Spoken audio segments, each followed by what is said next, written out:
What's up, everybody? It's your boy Dalion here with BW Sports 1, and we are here with another episode of Combat Zone, powered by Carma Coin. Check out the cryptocurrency that gives away to charities and gives you a chance to win supercars. CarmaCoin.co today. Elite Performance 765-499-1005, where the dream of elite fitness becomes a reality. Call Zach today and get started on your journey. Revved Up Tattoos, 317-537-2667. Book your next ink therapy session with our boy Todd over at Revved Up Tattoos. You won't be disappointed. BaumBurgers, that's right, 7960 US 31 South in Indianapolis. Famous for steak burgers, but they are the bomb. BeeLit Organics, our girl Brittany Carreno has got all the natural products, phenomenal feeling, soaps, bath salts, candles, you name it, she's got it. BeeLit Organics. Round one, fight.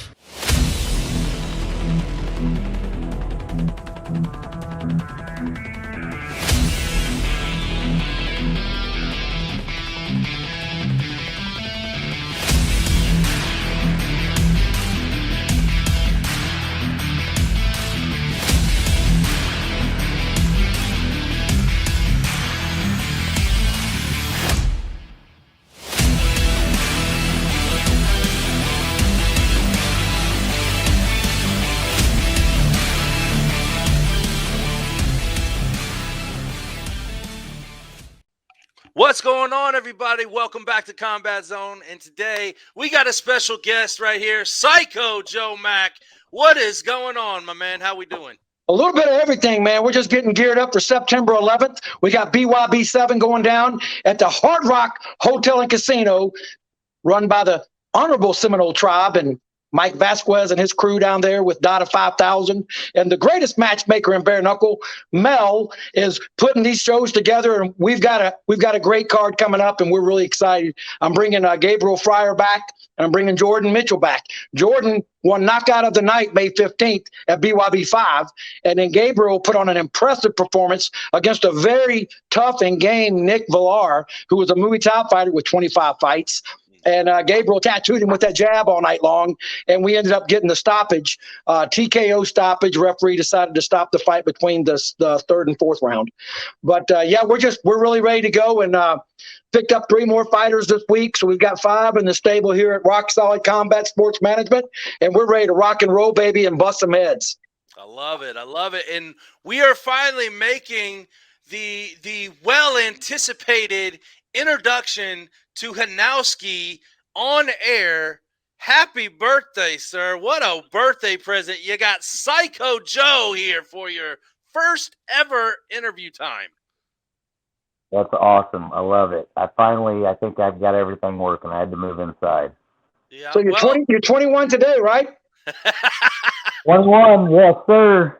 Yes, yeah, sir. We're I gonna go love out it. for drinks tonight, finally, since he's old enough. I feel 44, but So, Joe, obviously you have a very extensive background in not just bare knuckle, but in boxing in general, in the combat sports world. Give us just a kind of a quick rundown of your background in the sports, your career inside the ring, and then what you've started outside.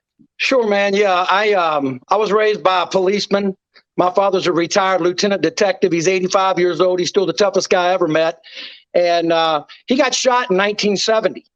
5 times. Guys emptied a 38 on him, and he lived. He survived it because he's still alive now. But if you guys recall, in the 70s, the late 60s, early 70s, there was a lot of racial strife in this country, kind of like what we're going through right now with cancel culture and all that good stuff. But 2 black men shot my white father, and I was going to a predominantly black school, and I started getting in a lot of fights. I was 6 years old, and I think I got in a fight with the whole 4th grade one time. I mean, they beat the brakes off of me, and I ended up getting involved in a police athletic league boxing program. Donnie Broadway was one of the greatest coaches I ever had. Jim Irwin also coached me for a period of time. And I fought amateur, but I never fought professional boxing because I was a good amateur, but I wasn't great. Billy Ray Collins, if you guys recall the Collins-Resto fight, June 16th, 1983, undercard of the Roberto Duran-Davy Moore fight. And they took the padding out of Resto's gloves. And not only that, Carlos Panama Lewis put plaster of Paris on the hand wraps. And that is what that tragedy that unfolded. And Billy took a terrible, frightful beating, but he never went down. And he was, if you watch that fight, and you can YouTube it, it's right there. Even in the 10th round, he's going toe-to-toe with this guy, punch for punch. But it's about as fair, Dan, as if we got in a fight and I gave you a pillow and I took a baseball bat and we got in a fight. And it was about that fair. So that sparked in me, because Billy was going to be a world champion. There was no question about it. Billy always won. Billy actually did bare knuckle too, but that was illegal back then. And it was illegal when I did it. And it was illegal when John L. Sullivan did it. It's always been illegal. It only got legalized recently. So I fought in amateurs. And then in 1983, right about when that happened, when I was around 19 years old, I started doing bare knuckle myself. And I was involved in a ton of fights, but officially I had 40. 36 wins, 4 times, didn't go my way. Hence this beautiful nose and this ugly head that I've got now. But fast forward, and I always wanted to be involved in boxing from a business standpoint because I wanted to represent the fighters. I wanted to be the guy that made a difference in the sport. And I got hooked up with Bobby Gunn. I got hooked up with Dave Feldman. And unfortunately, everything that I didn't like about the sport was introduced to me via those guys. Just like the fight in 2011 out in Arizona when Bobby Gunn fought Richie Stewart. Well, we can go into that at another time, but Richie Stewart's Bobby Gunn's cousin, just so you know. Wow, okay. So I got involved with that, got hooked up with Bobby, was with Bobby for like 20 years. As we all know, he's thrown his life away. And I tried to be a promoter. I went in undercapitalized, and they say in professional boxing, if you want to leave pro boxing with $1 million, start out with $2 million. And that's the truth. It almost bankrupted me, almost cost me my marriage. But I'm passionate about the sport. And I knew that bare knuckle was eventually going to take off because there's nothing any purer than 2 guys getting in the ring or getting into trigon, the mighty trigon, the smallest fighting area in all of combat sports, and letting these hands go and knucking it up mano a mano and throwing down. And I'm not sure if you guys are aware of this, but in Florida, you know how they have that sleeve that they have to put on the wrist, and it's 1 inch behind the knuckles? Gabriel didn't wear his in his fight, July. He did not wear. All he did was wrap his hand. Florida now is saying it's optional. Yes. So what Gabriel's going to be doing, Gabriel's going to be fighting like this. I got to talk to Jordan and see if he's comfortable with it. But we're going to get in there just like the London prize fight rule said. Not a speck of tape from the fingertips to the shoulder. Nothing on your hands for true bare knuckle fighting. So that's what we're going to do. And September 11th, on the 20th anniversary of 9/11, one of the most tragic events that ever happened in American history, we're going to be celebrating and honoring all those people by putting on a courageous effort from both Gabriel and Jordan Mitchell. So, like you're saying, even when you wrap the wrists up and secure the wrist, it's still more, I guess I want to say, a more powerful punch because you have that stability in your wrist. Now, when you take all that off, like you said, it's true bare knuckle. It is a full nothing but your knuckles fight. Listen, when you're in the street and you bail out of your car to confront some bully or whomever's acting up, you don't have time to put anything on your wrist. You don't have time to do anything but throw these mitts. So that's what I like. I like the fact that it's true bare knuckle. I don't want the tape. I don't want any rap. Let's just get out there and fight bare knuckle. And that's the way it's supposed to be. That's the way it was back in the John L. Sullivan, Jake Kilrain era. And that's what we're bringing into the 21st century with bare knuckle via BYB, Backyard Brawls, Extreme Fighting Series. And I couldn't be any more excited or any more honored to be a part of this promotion and be bringing my fighters and putting them on for everybody to see the talent that these guys have and the guts and the courage it takes just to get in there and throw down. Mm-hmm. Yeah, because let's face it, we've all seen people that probably do not need to be in the trigon in a ring at all, Yes, sir. but we've seen it. And I still have respect for everybody that gets in there and does it. Like you said, it takes balls and takes courage to get in any combat sport, knowing that you're getting ready to get hit, especially when it comes to nothing but bare knuckle. However, there are a couple of them that I don't ever want to see in a ring, trigon, cage ever again. We'll go on to that on another story. Morgan? Because, well, there's one. And then you got that Richard Cranston or whatever the hell his name is that was at the last a couple weeks ago fought, and he threw his mouthpiece out on his own. I can't stand that. Richard the Cure Carson? Yeah, that dude. That was a joke. You know, he called out Cody Travis, and he called me out. He asked me to come out of retirement. I'm almost 60 years old, but I could beat that guy with one hand behind my back. He called you out. He called. Yeah, Cody he hit me up in my messenger, talking about come out of retirement if you want some, old man. I'm like, son, slow your roll. You need to learn how to fight first before you come barking up this tree. I wholeheartedly agree, because my name was also thrown in some of those videos. What the hell? Like, I don't even know you, dude. Yeah. But anyway, Mike, let's throw a birthday question out, man. We got you on here for the first time. We're popping your cherry along with popping Joe's cherry on Combat Zone. What do you got for him? For his birthday? I like the club days. Oh no. So I have there we go. I have a distant cousin who was a Golden Glove champion in Indiana, David Carr. Does that name ring a bell at all? I recognize the name, David Carr. Yeah. So I'm looking at getting starting a boxing gym one day here in Indy, and it'd be awesome to have Joe Mack there. Just saying. Whatever you want to do, just let me know. I go up to Indianapolis quite often. I'm international, baby. I mean, have fist, we'll travel.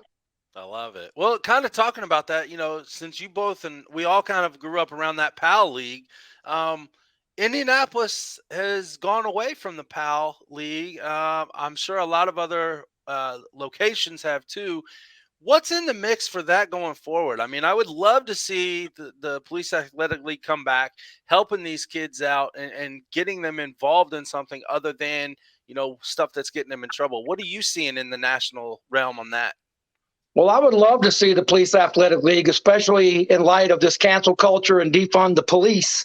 And they actually spelled that wrong. It wasn't supposed to be defund. It was supposed to be defend the police. But that's for another show.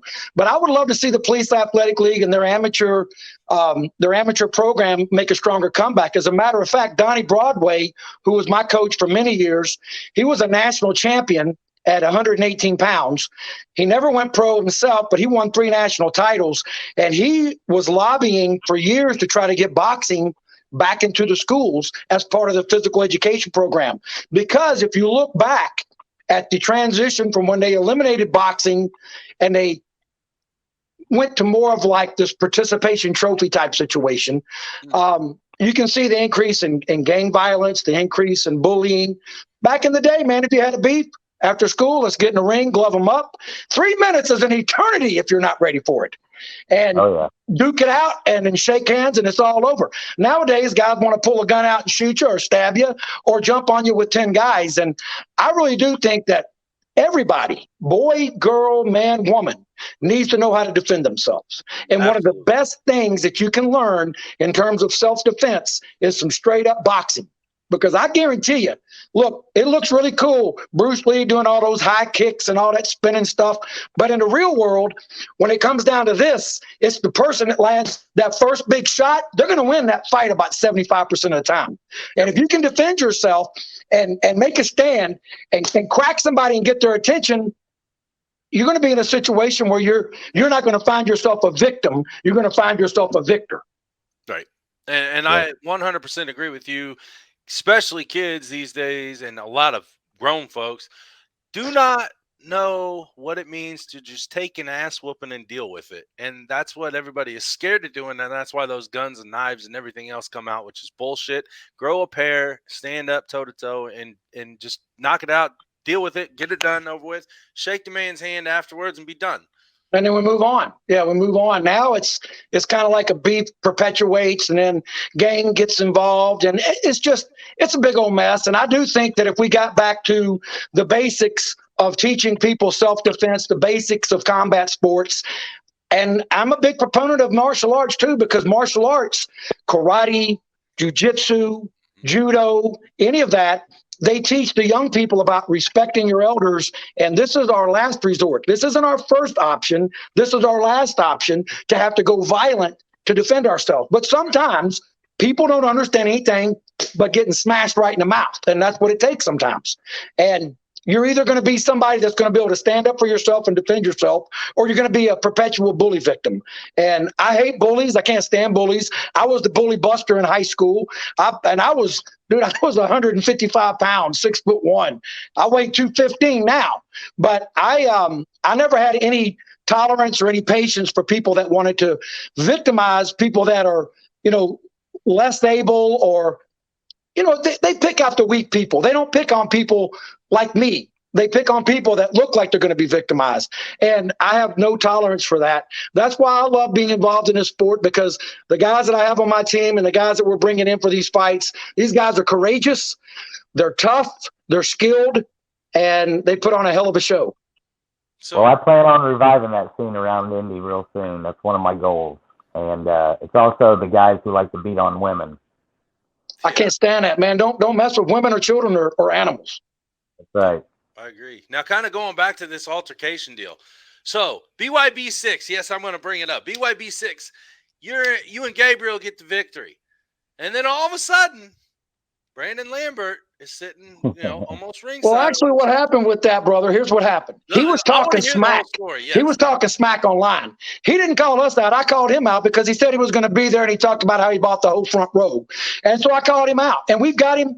I mean, he agreed to fight us. He agreed to fight Gabriel. We're supposed to be fighting this fight that we're fighting Zachary Kelly now. So what the Puke did, the Puke ran his ass up to Tampa, sucked Dave Feldman's dick, and then got himself a contract for whatever reason. And I guarantee you this. And Feldman, if you watch this and you're listening, reach out to me. I got your number. You got my number. You know damn well that Brandon Lambert told you if you signed him, you'd be fucking me out of a fight that we had scheduled, because we were going to beat the brakes off his ass. Gabriel was going to trash his ass. So Dave Feldman felt like he killed two birds with one stone. He kind of got over on BYB, kind of got over on me. But really, it doesn't matter, because Brandon Lambert ain't shit. I mean, I leave chunks of guys like him in the toilet every fucking morning when I take a shit. And they're kind of green sometimes, like his fucking hair. So I got no time for that clown. He's a fucking clown. He got me thrown back in Facebook jail again for another 30 days because I was bullying a professional fighter. I'm an old man. If he talks all that trash, but he can't back it up. He's not a real fighter. He's a fucking fake. He's a phony. He's a fraud. And he would have got destroyed if he faced my boy Gabriel Fryer. So he ran like a bitch, sucked Dave Feldman's dick, and then there we have it. Okay, I got to ask, because this is how we keep it. We keep it real. I keep it real. Give me the backstory of you and David Feldman. Woo! Wow. So 2011, when they put on that scam show in Arizona and lied to the Native American tribe, told them that the commission had approved that bare knuckle fight with Bobby Gunn and Richie Stewart. It was a lie. And they perpetuate a lie saying they broke the internet and crashed the website on Fight or wherever it was. I'm not even sure who handled the fight. But they didn't get over 1 million people tuned into that fight. Nobody tuned into that fight. So that was a big old hype thing they were pushing. So I meet Dave Feldman through Bobby Gunn. And quite honestly, initially, I liked the guy. His father has a great history of being a promoter. His brother Damon, not so much with the fixing fights and stuff like that. But Feldman seemed like the real deal. So I worked with him and Bobby Gunn. We started laying the groundwork for bare knuckle fighting championships. I never liked the 4-letter acronym. I like a 3-letter acronym. NFL, MLB, CIA, FBI, IRS, 3 letters. I don't like the 4-letter acronym. That's not for me. 3 is a very powerful number, kind of like the trigon. 3, BYB, backyard brawls. So I've got a trademark on BKF, bare knuckle fighting. And I listed it because it was still illegal. This was 2015, 2014, and it was still illegal. So I listed it as a mixed martial arts, and I got it approved. So then I amended it and made it real BKF, real bare knuckle fighting, which I own. I own bare knuckle fighting championships.com. I own bare knuckle fighting championship.com because I knew he was going in that direction. So we're working together. Bobby Gunn fights Roy Jones in Delaware. I was a part of the broadcast team with Rich Quiones, and Rich, by the way, is going to be a part of BYB. He's an awesome guy. We had a great meeting. Cody and Jason and myself had a great conference call with him yesterday. So I got involved with them. Dave Feldman loved everything that I did. He loved my energy. He loved the fact that I'm polished and I can handle those interviews. And after that, Bobby got all sideways. And I knew that Bobby had a problem with pills. I just didn't know he'd gone to heroin, didn't know he'd gone to fentanyl. And he threw his whole life away, man. It's tragic because he threw his whole life away. So Feldman and I, we had a difference of opinion on the direction this thing should go. So I just decided I was going to go and do something on my own. They moved forward, and Dave Feldman's doing what he's doing. But I can tell you right now, that's a house of cards. And when it ends and it comes down, it's going to be ugly. Ugly. Interesting. Actually, it's going to be fugly. Ooh, Yeah. that's really ugly. It is. So you Hey, the cream rises to the top, turds sink to the bottom of the punch bowl. Y'all are about to experience all that in the next 24 months. You're going to see everything that's going to go down with this. And I'm just so happy and thankful that I got hooked up with BYB, that I got hooked up with Mike, that I got hooked up with Mel, that I got hooked up with Dada. Now I've got a place where my fighters are going to apply their trade with no bullshit, with no lying, cheating, thieving, putting out press releases about paying somebody this 6 or 7 figure contract when he knows that's bullshit. Nobody's getting paid like that in the sport yet. Eventually they will, but not yet. How much do you think Chad Mendez just signed for? Right, Just out of curiosity. I wouldn't even want to speculate, but I can guarantee you they're upside down. I'm a business owner. I own a roofing and a home improvement business in Tennessee. And I have my management company. And I know as a businessman that's been self-employed for 30 years, I know that the way to run a business, it takes a lot of capital, it takes a lot of dedication, and it takes doing things the right way. Mm-hmm. BKFC, in my opinion, is not doing it the right way. But BYB, Mike Vasquez, Mel, Dada, they're doing it the right way. And the Seminole Hard Rock Hotel and Casino, that is one of the major keys to the success of this organization because BYB has a home there. Mm-hmm. Now, what was your thoughts going back to the backyard brawl scene, like where, Kimbo and Dada and Jorge and all them came from and Jomi and I don't know if I know Jordan's from up around me. Yeah, he's up there you are. I thought for one he went down there at one time, but I could be wrong. What are your thoughts on that whole scene and how it's elevated to where we are now? I love the whole scene. As a matter of fact, I discovered Kimbo on YouTube, showed it to Bobby Gunn. Bobby Gunn talked about what a bum he was, and I was like, I don't think you could beat this guy. I mean, Bobby's a little guy. He's like 5'9". Right. He's not a big guy. He's got one thing. He's got a left hook. Other than that, he's got nothing else. He's got no heart. He's got no chin. And so when I showed him Kimbo and he started talking smack about him, I said, well, then let's get a fight set up. So we went to St. Louis when Kimbo fought Ken Shamrock. Yep. And we ended up going backstage, back into Kimbo's dressing room. I actually had a phone on a black shirt right here. You couldn't tell I was recording. And I recorded the whole thing. And Kimbo agreed to fight us. And we were set up to put on a huge event with Kimbo Slice and Bobby Gunn. We had the same team that put on Conor McGregor and Mayweather. We had that same team to do a pay-per-view. And this was like going to be the culmination of everything that we had worked for. Everything. Win, lose, or draw, there was going to be a pile of money made. I get a phone call at my home on my cell phone. I answer it. And it was a colleague of mine said that Kimbo had died. And I said, get the fuck out of here, man. We got a $25 million fight we're fixing to put on. No, he's dead. And so I verified it, and yes. And apparently what had happened, if you guys remember when Kimbo and Dada fought in Bellator, brother, both those guys were having cardiac issues in the cage. Yep. They both almost died. Yep. And Dogfights 2 is coming out on Netflix, all right? Yep. Dogfights 2 is going to delve into the controversy around that whole scenario because Kimbo's EKG was not right, and he wasn't going to be approved to fight. But they found a doctor to sign off on it. The controversy that's coming with Dogfights 2 is going to put such a spotlight on what we're doing. So going back to your original question, what do I think about the backyard fights? I love it. I did it. I mean, we fought in warehouses, abandoned schools. We fought in alleyways. We fought in parking lots. We fought just because we wanted to fight and find out who the toughest was. And that's back when there was no rounds. There were no weight classes. Really, the only thing you couldn't do is kick, bite, or gouge. Other than that, you were fighting.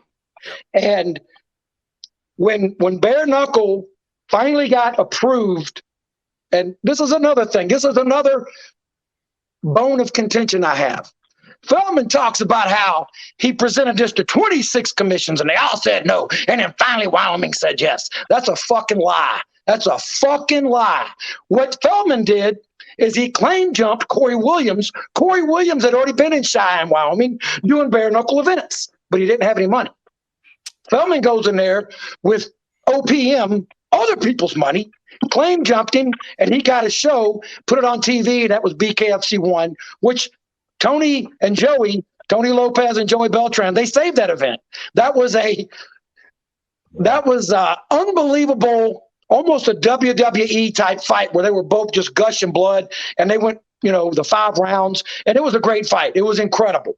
And that really launched them. That fight put them into the stratosphere. But I'm a fan of where this started. I'm a fan of the fact that BYB stands for Backyard Brawls. Mm-hmm. And when BYB first started, they did it in a cage, and it was like bare knuckle mixed martial arts. Mm-hmm. You could kick, you could throw elbows.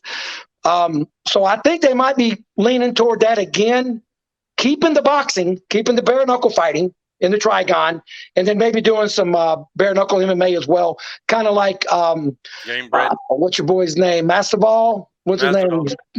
Street Jesus.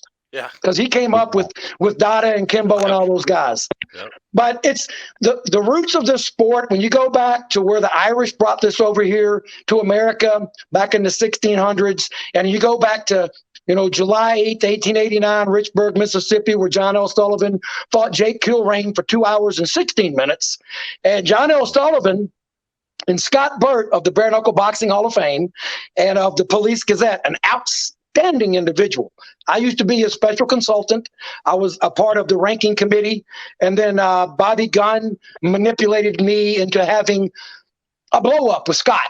And it kind of damaged our relationship, but Scott and I have made amends since then. When I saw him in Cancun for BKFC 3, I apologize for everything that happened. And I saw him again here this past fight, BYB 6, and so he seemed receptive. But I know he probably thinks I'm a little crazy because I am.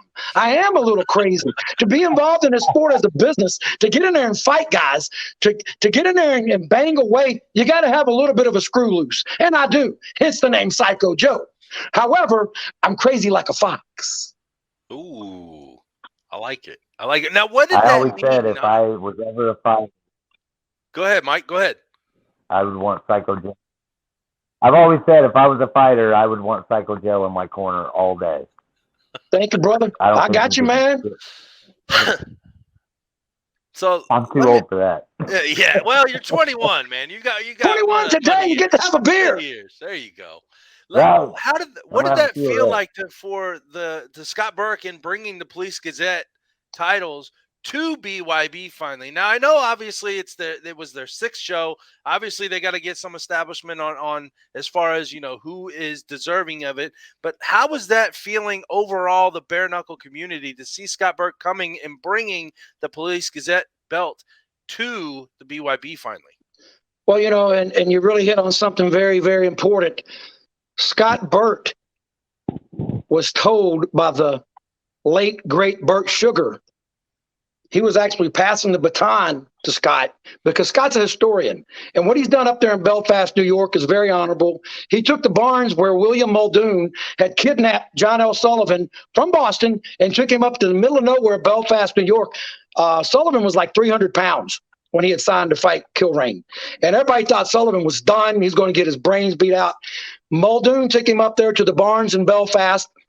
And it's a great story. And if you haven't been there, you got to go. Gentlemen, you fly into Buffalo. It's an hour south of Buffalo. You go for the weekend, and then you take your wife to Niagara Falls, and you fly back home. It's a great 5-day trip. I've been up there 4 times. And I haven't gone the last few years, but I'm going to be going. We're taking a group together. We're going to go next year in 2022.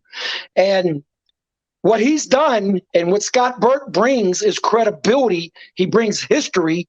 He brings the legacy of the great fighters, John O'Sullivan, Jake Kilrain, Professor Donovan, all the bare knuckle fighters from back in the day. He brings it to the modern era. And he's to be commended for what he's doing. He should be revered and he should be respected. And that's what he brings to this organization. And Scott Burke told him, he said, I'm sorry, Burt Sugar, the great boxing historian, I have several of his books. He told Scott, he goes, you're the only guy that should be authorized to be able to recognize champions. And along with the Police Gazette, which is the oldest boxing belt, bare knuckle or gloved, in the world. And when he did that, he took it to another level. And by him getting hooked up with Feldman, and if you'll notice, Feldman doesn't give that guy any microphone time. He doesn't put his name on the TV screen. He kind of disrespects my boy Scott. And Scott deserves all the respect and admiration because he's done a fabulous job up there preserving those barns. And when you go up there, you got to go. It's a fabulous weekend. You can feel the spirit of John L. Sullivan. You can feel the spirit of those older fighters in those barns. I know I felt it when I was there every time I've gone. And I'm getting chills thinking about it right now. I got a little goosebumps going. I got some goosebumps. It's insane, man. It's really, really. Scott is so knowledgeable, and he's a historian. And what he's done for Belfast, and what he's done for bare knuckle, like I said, he's to be admired and revered for that.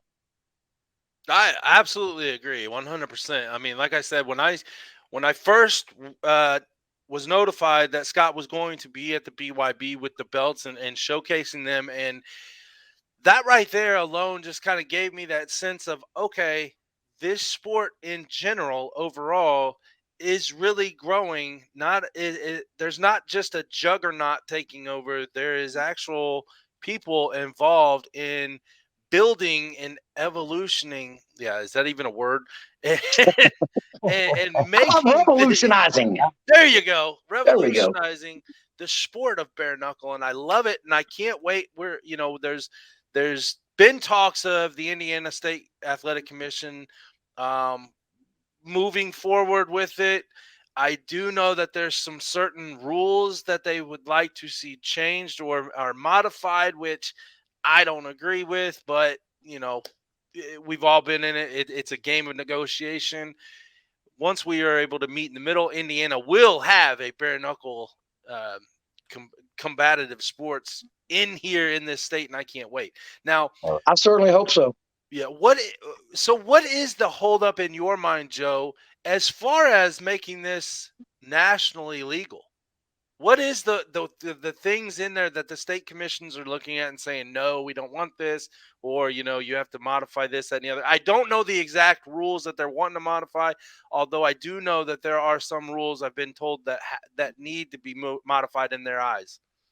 Well, I think it's 2 things, guys. Number one, if it makes dollars, it makes sense. When the revenue starts coming in Florida, Mississippi, New Hampshire, Missouri, Wyoming, Washington State, when all these shows start generating revenue, and remember, we're on the ground floor of something that's just starting. This is like being a part of the UFC in 1993 out in Colorado. Right. So we're on the ground floor of this thing starting. So when it starts generating revenue and the commission see they can tax it and they can charge for licensing, and if it makes dollars, it makes sense. Always FTM, follow the money. The other thing is the safety precaution. You've got a lot of people that run boxing commissions, and I'm not singling anybody out at all, but a lot of these are, I call them scary Marys. They used to fight with little 4-ounce, 5-ounce horsehair padding gloves when Dempsey and those guys fought. And then they made the gloves bigger to make the fight safer. But really all it does is protect the hand and prolong the inevitable. Case in point, Vladimir Klitschko held the title for almost 10 years, 6'5", 250 pounds.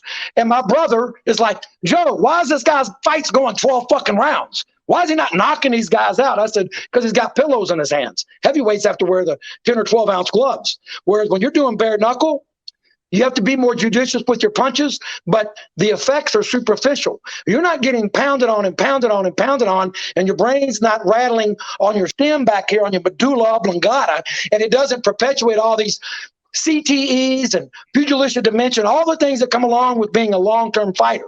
I probably have a little bit of myself. I've been hit in the head more times than Mike Tyson, but at the end of the day, I think it's about safety of the fighters, putting on a sport that doesn't look like a blood sport, and the other thing is revenue, money. Obviously, yeah, like Mike said, obviously money is always the root of making things or breaking things. Now, my question to you is, how do we get these commissions to realize and fully understand that the safety is there? Well, that's kind of what Florida was doing with that I like to call it like a sleeve that you had to put on your wrist. Right. And Jordan wore his on May 15th. And then when we were down there with Gabriel, they said it's optional now. So we didn't wear the sleeve, but he went ahead and got his wrist taped up. But about halfway through the fight, the tape and everything became loose. So I told him, I said, we're going to be nothing. We don't want anything on our hands. But what it's going to take is a consistent quality shows like BYB is doing, consistency within the organizations. Listen, they've been doing it over in Europe for a long time. Stu Armstrong with Ultimate Bare Knuckle Boxing. He's a very good friend of mine. He wants to do cross promotions. Jim Freeman Dove with BKB Trademark. Those guys want to do cross promotions. It's kind of like the NFC and the AFC. You know, they end up having separate camps and then combining to be the NFL, but the NFC and the AFC play in the Super Bowl. So what we want to do is we want to build American champions. Everybody wants to call themselves a world champion, but you're not a world champion if you're only fighting here in America. You got to be like Muhammad Ali, literally go around the globe and fight. Or like the late, great Jack Johnson, the first black gloved heavyweight champion who could have competed in any era. The Galveston Giant was a badass, and he could fight right now, and he would do really well with bare knuckle. But what we need is the shows to be consistent, looking forward to the United States invading the UK invading the United States, putting on cross promotion, sharing content, putting fights against each other. This thing is going to be so huge, boys. 5 to 7 years, it's all anybody's going to be talking about. I said it before, I'll keep saying it. We're going to make boxing, my first love, look like a pillow fight. I like it. I love it. I'm in love with the sport. Yeah. It's crazy good, man. And you know, I worked in pro baseball up in Chicago. I've been involved with a lot of different organizations. Some of the nicest guys you'll ever meet are fighters. Yep. Because they don't walk around with a chip on their shoulder, and they already know what they can do. They already know if they wanted to, they could take you apart and put you back together all wrong, where your mother wouldn't even recognize you. So they don't have some chip on their shoulder. Some of the biggest pricks ever met, and I'm not trying to offend anybody, but they were pro baseball players. Those guys were assholes. I do know a few. I've met a few, and I wholeheartedly agree. Baseball players can be some of the biggest egotistical asshole pricks on the world. Just saying, man. Just saying. And while we're on the subject, I think overall in all of sports, the NBA basketball players, those are the greatest athletes. These guys are damn near 7 feet tall. They move up and down the court like gymnasts. They fly through the air, slam dunk the ball. I mean, can you imagine if LeBron James, at what is he, 6'9", 265 pounds? Imagine if he decided to be a wide receiver or a boxer instead of a basketball player. Right. And I'm not a fan of LeBron James. I don't like Bronny's, some of his political views and the way he feels about things. And I don't tune into a football game or a basketball game or any sporting competition to hear their political commentary. I want to watch you run and jump and catch. I want to watch you do the things that you get paid a king's ransom for playing a child's game. I want to watch you do that. I don't want to see you disrespecting my flag. I don't want to see you disrespecting my country. And I've tuned out on the NFL just because of the kneeling thing. It's really turned me off. So college football, I spent the last 2 seasons watching some really great teams that I never would have thought about watching before, ever. I mean, Boise State. What a great football team. What a beautiful stadium they have with that blue field. That is. But I digress. We're talking football. We're here to talk about bare knuckle. I will say I'm kind of like LeBron James because you never know if I'm kind of like him because I can fly through the air too, just about 2 inches off the ground. Going back to real quick, Mike. Sorry, going back to the integration between countries on bare knuckle. Mhm. How much of a step back did we take in that progression with COVID? COVID has really thrown a curveball for everybody. I mean, if it wasn't for COVID, I would have already been over in the UK doing commentating for Stu Armstrong and his organization. He's an open invitation for me, but I got news for everybody. I'm not getting jabbed. I'm not getting shot with something that's experimental. I have a right. I don't know what happened to my body, my choice, but apparently that's gone out the window. But COVID, this whole thing with COVID is a big old mess. My father's 85 years old. He contracted COVID. Mm-hmm. He survived it. Right. He gets the vaccine. Easter Sunday this year, had a heart attack. If my paramedic brother wasn't there with his jump bag and we weren't there to get him to the hospital, he would have perished. Mm-hmm. So I don't trust it. I believe I had COVID. I was sick for about a week, bed rest and water, and I got over it. I'm out. I own a roofing and home improvement business. I'm out shaking hands and meeting people all day, every day. I do not wear a mask. The time that I got sick this year was after Easter when my dad had the heart attack. I had to wear a mask to go see him at the hospital. And I was up there in the morning and in the evening, and he was in there for 6 days. And I ended up developing an upper respiratory infection. So I don't know if it was COVID or what, but I hacked up some ugly shit out of my lungs. I mean, like 3 of these out of my lungs, dark green, fucked up shit. And I survived it. Right. And I think for us to be putting the whole world in lockdown, to be shutting down economies, to be ruining small businesses over something that has a survival rate of like 98%. Right. To me, this is like throwing the baby out with the bathwater, and I don't agree with it. And it's had a devastating effect on fighters who are training for fights. It's had a devastating effect on people that were building businesses, people that were building like Mike and BYB, and it did have an impact. But as you can see, the cream always rises to the top, and we're still persevering, man. Just like I say, keep swinging and never surrender. And that's what they're doing at BYB. That's what Mike and Mel are doing, Dada's doing, and that's what we're doing with my stable of fighters. I got 3 guys that I've just brought on, okay? Let's talk about I got Zachary Burcham, okay? He's a 170-pounder. He can fight anywhere from 55 to 170. I've got Montrell James. He's a 170-pound fighter. Then I've got Anthony Prater. He can fight 125 or 135. So those 3 guys have now joined Gabriel Fryer and Jordan Mitchell in my stable. And I don't want a big stable. I just want studs that want to go in there and fight and show out every time we get into that trigon. And the mighty trigon is legit. When I first saw it, boys, I thought it was kind of some hype until I went and got in that thing. Oh my God. The corners are 60 degrees. Yeah. Nowhere to run, nowhere to hide. It's less than 200 square feet. That is less than half the size of a 20 by 20 square ring. And the thing about the trigon, it forces the action. Oh, yeah. Two Hall of Fame referees, Wayne Spinola, okay? Wayne Spinola, Bill Clancy is the other referee, a good friend of mine. They came over from BKFC. They hit me up, said, what's going on at BYB? They were frustrated because Feldman's telling the referees, you need to make them fight. You need to make them fight. Well, that swimming pool he's got them fighting in, the squared circle, the big round, humongous dance floor is a gimmick. It's a total gimmick.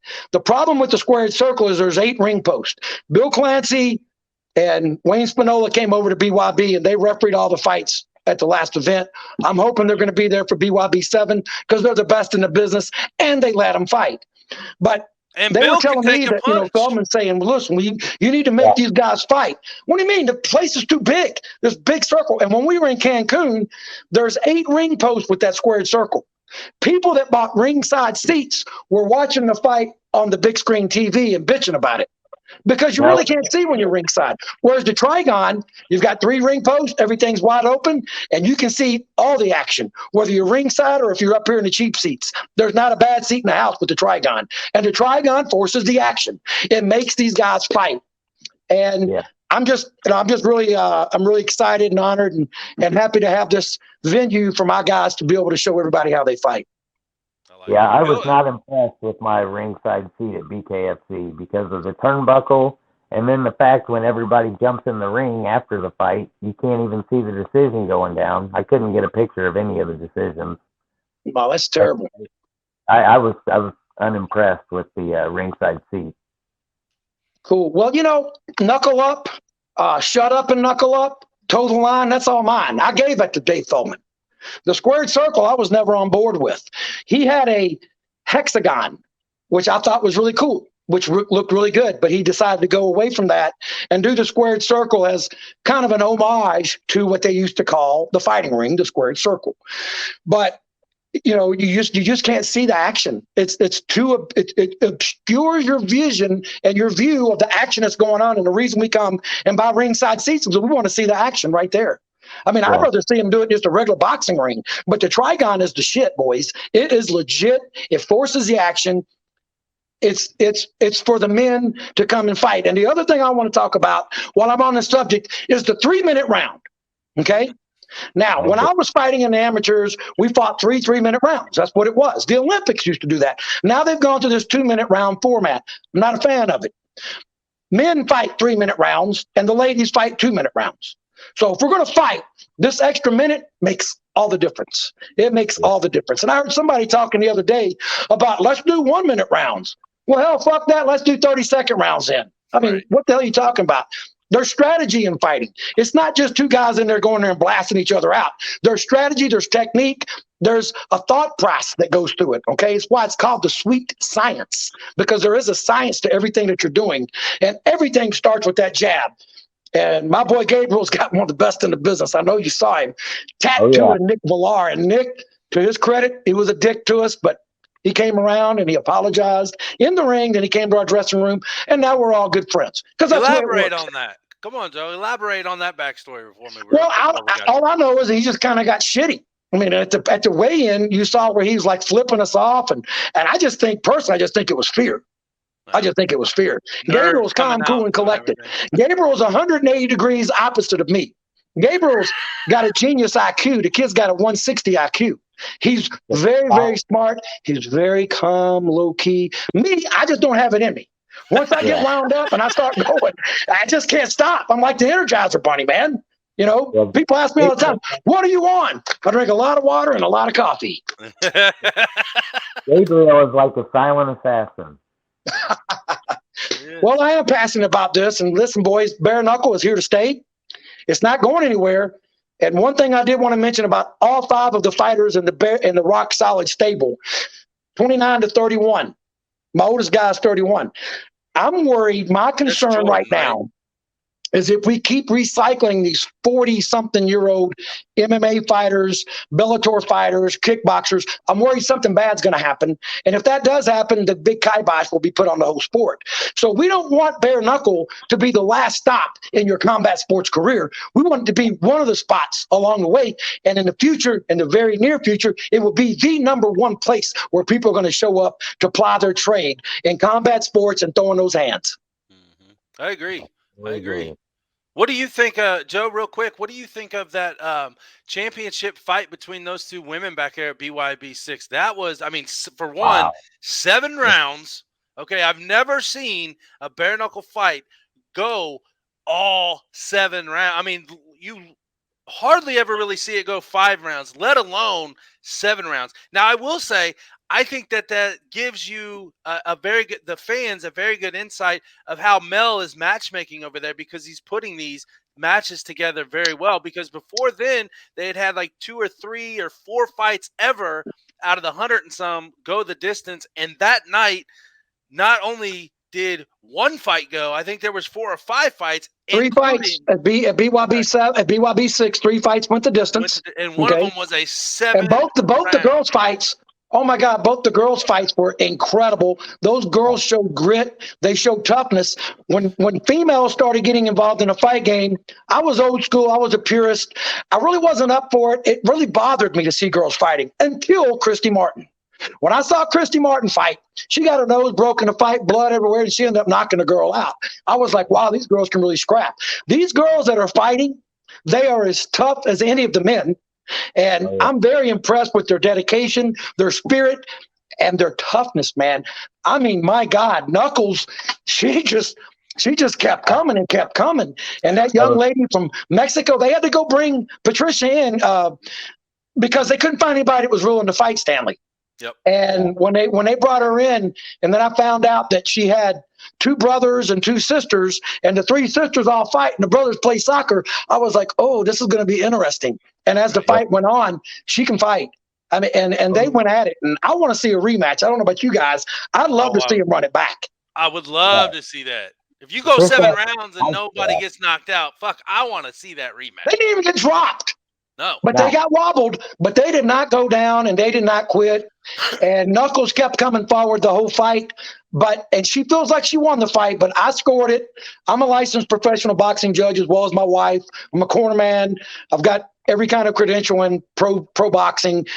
And she lost that fight, unfortunately.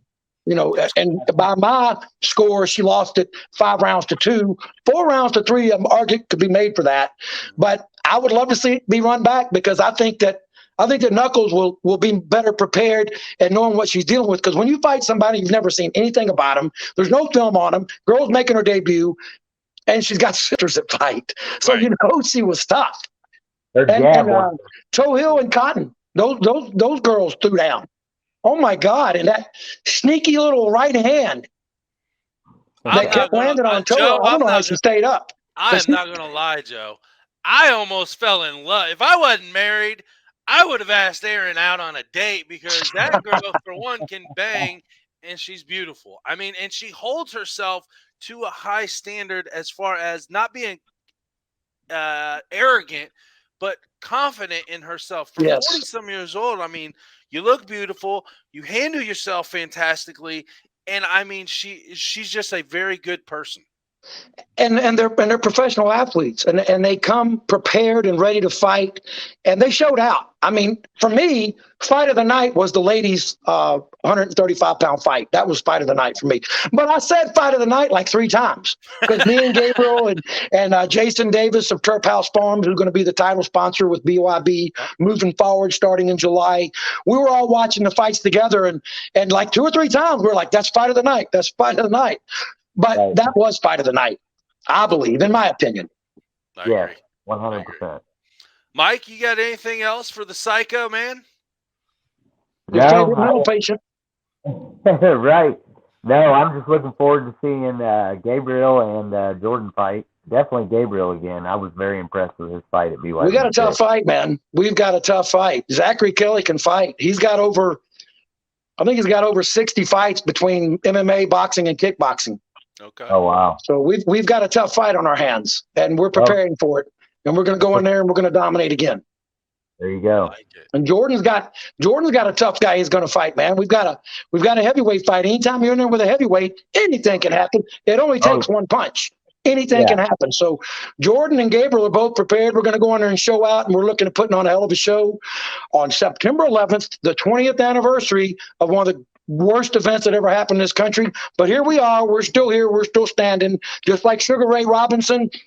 Just like Jake LaMotta said to Sugar Ray Robinson in the St. Valentine's Day Massacre in the 13th or 14th round, he's back against the rope, and Ray's teeing off on him. And they stopped the fight because Jake's hands were at his side. And as Ray's walking away, I'm still standing, Ray. I'm right here. I'm like, oh, my God, this guy's got square heels and a beard made out of steel. It's crazy. But we're excited. We're going to come and put on a show. They've got a stack card. Mel's the best matchmaker in the game. He's showing it with the competitiveness of his fights. And we're excited, and we're ready to rock and roll, man. September 11th, can't get here fast enough. I love it. I love it. Psycho Joe Mack, thank you for your time. Now, before we go, we got to put you into Rapid Knockout. It's a segment that I do with everybody on here. It's 5 questions, has absolutely nothing to do with the fight world. Are you ready, sir? I'm ready, man. I'm always ready. First question. Favorite food? Favorite what? Food.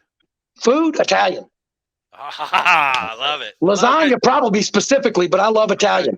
So do you Oh, yeah. do you like the red sauce or the white sauce better? Or the Both. combination of But both? if I had to choose, I'd go with a red meat sauce. My wife likes the fettuccine Alfredo with shrimp or chicken. She gets it every freaking time. I'm like, step outside of your box, honey. But yeah, man, Italian. If I had one ethnic food to pick that I had to live on for the rest of my life, it would totally be Italian. I love it, Oh, yeah. brother. I'm Sicilian, so I love it. Right. Oh, yeah, man. Second question. Favorite music, whether that be genre, group, artist, who is on Psycho Joe's playlist? I'm going to tell you a really funny, quick story, okay? So I'm from Nashville, Tennessee. Never listened to country music, didn't care for it because when I was growing up, the country music that was on the radio was George Jones, Crying in His Beard. It was twangy.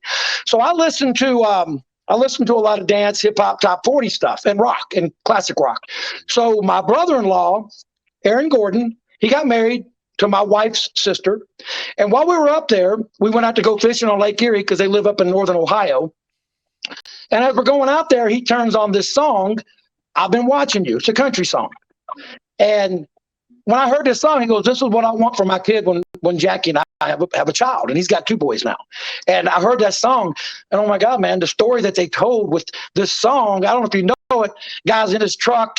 His kid's got a Happy Meal. He had to jam on the brakes. The Happy Meal went flying, and the kid let out a 4-letter word. And he goes, where'd you learn to talk like that, boy? And he goes, I've been watching you and the things you do. I'm your buckaroo. I want to be like you. So this is where the story gets really interesting. That made me start listening to modern country music. Jason Aldean, Luke Bryan, Luke Combs was my boy. So I've fallen in love with country music via my brother-in-law in Ohio after living here 50 years and not even listening to it. So I went the other day, ran an appointment in Goodlettsville, got a customer, did a job for him, and his name is Steve Dean, and he's a writer.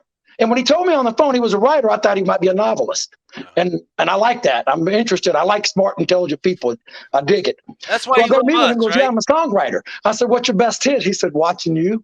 I've been watching you. I said, get out of here. He goes, yeah, I wrote that along with the guy that sang it and another writer. There's 3 of them that wrote it.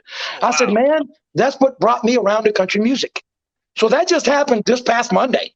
So, yeah, so right now I would have to say that the modern country is where I'm at, man. That's where I'm at because I love it.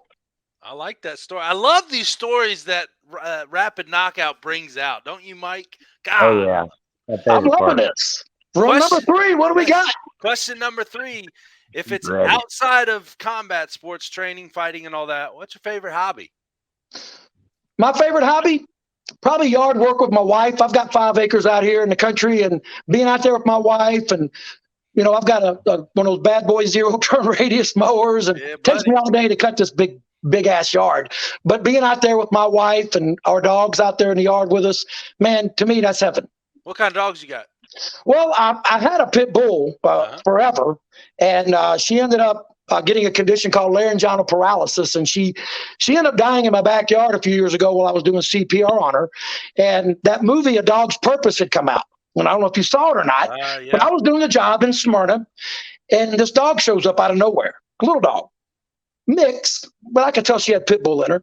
And she showed up and sat right on my foot. And my customer, he had a dog named Bear that was 15 years old he was going to put down. And so he goes, Joe, there's your new dog. I said, no, I've got the miniature corgi because I've got a half Jack Russell, half corgi. She's 18 pounds, looks like somebody shrunk a corgi down and put short hair on her. She's the cutest thing in the world. So I told him, I said, no, I don't want a dog right now. I've got a dog. We're good. Well, about that time, here comes this woman looking for the dog, screaming and yelling, cussing, raising all kind of cane. About a 450-pound woman, give me my damn dog. So I picked the dog up and I gave her to her. I said, ma'am, let me just help you out. I train dogs. I said, you don't got to, because she's still going to beat this dog. I said, please don't hurt this dog.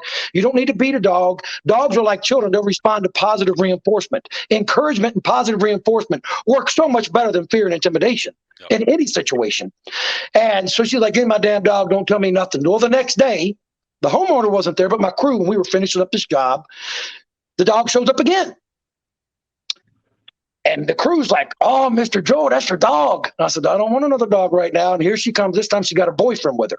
So I was like, okay, now we got something going on. Because I'm thinking this woman's so big, if she swings on me, she grows a dick and a mustache and she's going to get handled like a man. Because she was big. Dude, she was big. And her boyfriend's with her. He had the dreads, got the pants sagging. He's walking like 10 paces behind her. I think he was scared of her himself. The dog took off.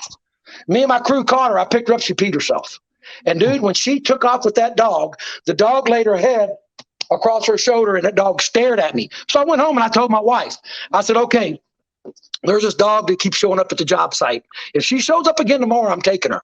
Well, this was in January of 2017. Dog was about 6 months old, and it was lightly raining out, but it was like 65 degrees out, which is unusual for January. I'm out there with no shirt on working. She shows up, but it's lightly misting. And all I'm doing now is taking back the rest of the leftover lumber and materials to take back to get a credit for it. And she sat there by my tailgate, by my truck, and looked at me the whole time. Nobody came for her. So I go and I open my door. I didn't say anything. She jumped right in the truck. I got so excited I left my $500 letter in my customer's backyard because I took off with her. And this was, I think this was a Saturday. Yeah, no, this was a Friday. It was a Friday because nobody was home. So I get her home, called my wife. I stopped down here. We got a little church. I stopped and I called my wife. I said, hey, I got this dog. She goes, you don't have a dog with you. I don't hear any sound. I don't hear a dog whimpering, crying, barking, or nothing. And dude, this dog didn't make a sound for a year. I thought she was a mute. I thought she couldn't bark or anything. Bring her home. And that whole weekend, I took this really big, powerful magnet that my dad gave me that came out of a police siren light. And I ran it on her back here because I figured she's probably chipped. So I'm trying to fuck the chip up because I told her, I said, I'm not taking her back. I'm keeping her. Took her to the vet Monday. No chip. She was fine. She was about 6 months old. The date from when she was born was right around my wife and I's anniversary. So we gave her the birthday of June 21st. And brother, I can say right now, as a matter of fact, she's back there in the bedroom because my corgi is mouthy.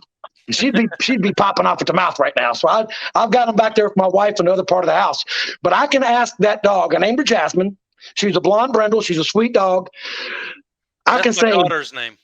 Is that your daughter's name? Dude, my wife named her. I let my wife name her, and I like the name. And I swear to God, if she's asleep, I can go, hey, Jasmine, are you Panama? That was my pit bull. She'll wake up, and she'll pin me down and lick my face and lick my face. So I'm convinced that because Panama died in April of 2016, this dog was born in June. She got back to me a lot quicker than they did in the movie. And I love them. Dogs are my favorite people in the whole world, man. I love dogs. If you know anything about my Facebook posts, I love dogs. They're better people than human beings. Yep. Yeah. Usually, yeah. All right, what's number 4? Well, quick story on mine. I got to throw you my story now. Let's hear it. So I had a landscaping job. We was doing the city parks. Well, I pulled up. It was raining this day. I pulled up to a city park on the east side. Not necessarily a great area of Indianapolis. I see this black thing sitting next in the parking lot. What the hell is that? I roll up on it. This dog's sitting right next to the trash can, probably 4 or 5 months old. I'm like, I can't leave you here. I'm not going to leave you here. Jumps in the truck, home with me, named her Serenity. 10 years later, we had to put her down because she was just, it is what it is. The hardest thing I've ever had to do, honestly, in my life. And I knew the fact that I was doing the right thing when she collapsed on me 2 times going inside the vet. So you're always questioning, man, should I be doing this? Is this really it? She collapsed, had to have me carry her in. Getting a little emotional here because that was my first baby. That's tough. That hurts. So had to put her down.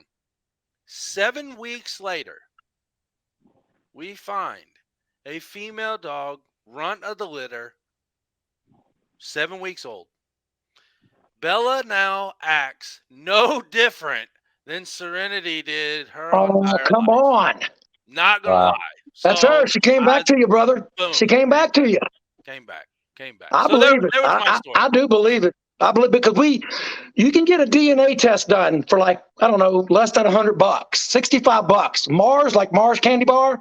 You go marsveterinarian.com. They send you a kit. You fill it out online. You swab the inside of their mouths. You send it off. So we already knew that the Corgi was half Jack Russell and half Welsh Pembroke Corgi because we knew the breeder. Mm-hmm. But the dog, the Jasmine, we didn't know what she was. But I knew she had pit bull in her. So they send you this detailed report, man, via email, like 8 pages of all about your dog, if there's any health issues or whatever. So we opened up Lillian, the miniature Corgi, and they're like, congratulations, you have a true designer dog. She was sired here, and they showed up like 20 generations. So then we get ready to open up Jasmine's, and my wife started crying. I said, honey, what's wrong? And she's like, if she's not at least a little bit pit bull, I'm going to be crushed. I said, honey, this dog's probably half pit bull or something. Turns out she's 25% pit bull, 25% beagle. Then the rest of her makeup is bloodhound, coonhound, basset hound, Bichon Frise, and Great Dane. And she's a little 40-pound dog. So she's a true mutt. But her main bloodline is beagle and pit bull. And dude, she's pretty. She's beautiful. She's got the black eyeliner. She's blonde with brindle. She looks like a tiger. She's a really cool dog. Hey, you gotta send me a picture. I will, man. As soon as we get done, I will. She's gorgeous. Right on. My pit was too, though. She was a red nose. I got pictures of her with boxing gloves on. She was a lover, not a fighter. Well, all right, what's number 5? No, hold on. We jumping. Oh, we still got 4th. We still got 4th. Oh, we didn't even go there yet. Okay. We haven't. So, oh shit. Yeah, you I see, don't I'm have getting any all pictures. excited. Okay, yes, here we go. Take combat sports out of it. To participate or watch or both, what's your favorite sport? College football. Who's your team? I'm a Tennessee Volunteer, man, and we've been suffering since '98. We won it in '98. We've sucked ass. My wife is Ohio State Buckeye. My brother's Alabama Crimson Tide. So you can imagine how it is around here. Well, but yeah, I'm a Tennessee Volunteer. I keep the faith. They make it really tough to be a fan, but I'm staying true to them, man. I'm right there with you because up here, a lot of faith is God's country. A couple hours north with the Golden Domers. Been a yes, sir. Notre Dame, the Fighting Irish. Fan. Long time fan. I love Notre Dame, but my number one is Indiana Hoosiers. So the Hoosiers, man, yeah. They're on the come up. They're on. Now listen, from basketball though, those guys are dangerous. Oh, but yeah. y'all have really progressed. The Hoosiers have really come on. Indiana's come on really late, strong in the last 5 or 10 years. Yeah. I wouldn't want Tennessee to play them. Tom Allen is a great coach. Yes. Yes, he's done a great job up there. Yep. All right, that's part of the problem Tennessee's had. We've played musical coaches. You can't establish anything if you're changing coaches every 2 or 3 years. You just can't. Nope, they need at least 4 to 5 years to establish. At least you can't take a train and make a U-turn on a dime. It takes a while to turn that thing around. That's right. All right, here it is. Fifth and final question. Growing up, whether it be on the personal side or the sports and entertainment side, or if you got one of each, biggest role model in your life? My dad, without a doubt, 100%. Joe T. McEwen Jr. I'm Joe Thomas McEwen III. I'm his namesake. I'm the oldest of 4 boys, but my father is my own one and only hero. I loved watching Frazier and Ali fight, and I loved watching Sugar Ray Leonard fight, and I loved watching Duran and Tommy Hearns and all those guys. But my father's my one and only hero. He always has been. And if you want to have some fun, when we get off here, just Google Nashville's Dirty Harry, and you'll see Dennis Ferrier on the Ferrier Files. Last year in March, did a 50-year anniversary of my dad getting shot, and they covered my dad's whole career because my dad is considered the Dirty Harry of Nashville. I mean, he had to kill a couple guys. He got in shootouts. He got shot up. My dad was he was a crime fighter, and he told me, he says, law enforcement's the only job where the harder you work, the more trouble you'll get yourself into. Mm-hmm. But yeah, my father, one and only hero, man, without no question, undisputed. The undisputed champ. He is, man. Psycho Joe's role modelism. I love it. Joe Mack, thank you for joining us on Combat Zone for your first time. Now I give you the platform to give shout-outs to sponsors, friends, family members, the team, whoever. The floor is yours, brother. Well, the main thing is I just want to say thank you to BYB, thank you to Mel, thank you to Mike, thank you to Dada for giving us this platform, this opportunity. I'm just thrilled to death to have this opportunity for my guys to be able to get in there and do what they love to do, which is fight. Gabriel Fryer and Jordan Mitchell, we're coming to show out. We're going to show out on September 11th. We got knockout of the night with Jordan back in May, and he's looking to do it again. Gabriel's got a tough fight in front of him. We're looking for fight of the night from them. So strap on your seatbelt and don't blink because we're bringing it and we're bringing it hard. And I just want to thank all the fans for coming out. Everybody's starting to support this incredible combat sport. And boys, we're on the cusp of something fabulous happening. And I can't wait for the next chapter. You and me both, brother. Yeah, you and me both. From Hanowski himself on his birthday to Dalion right here on the south side, Psycho Joe Mack, thank you again. We'll have you on. You are more than welcome on anytime. Get a hold of us. We'll get you on. And until then, you can catch all the happenings over at BWSPORTS1.com. And this has been Combat Zone, and we are out. Peace. All right, man. My pleasure. Thank you. Keep swinging and never surrender. Boom.